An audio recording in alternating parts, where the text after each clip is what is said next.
आइए जानते हैं कि स्ट्रेंजर थिंग्स का वेकना कौन है। तो वेकना पहले एक साधारण इंसान था जिसका नाम हेनरी क्रिल था। 1950 के समय जब हेनरी एक बच्चा था तब उसे एहसास हुआ कि उसके पास टेलीकिनेटिक पावर्स हैं। बचपन से ही हेनरी इंसानों से नफरत करता था और उन्हें कीड़े मकोड़े समझता था। इसकी वजह से उसने अपने पावर का यूज करके अपने परिवार को खत्म कर दिया और उसका पूरा दोष अपने पिता पर लगा दिया।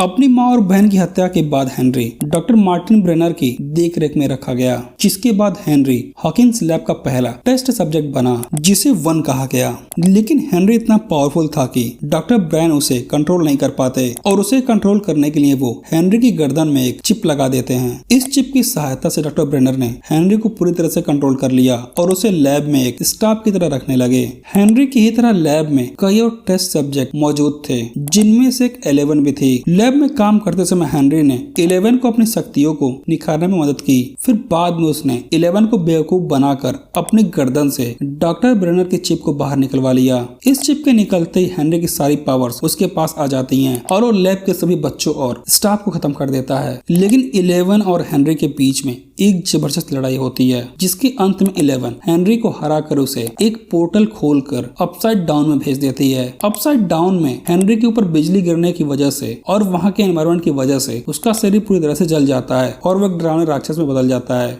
जिसे अब हेनरी नहीं बल्कि वेकना कहा जाता है।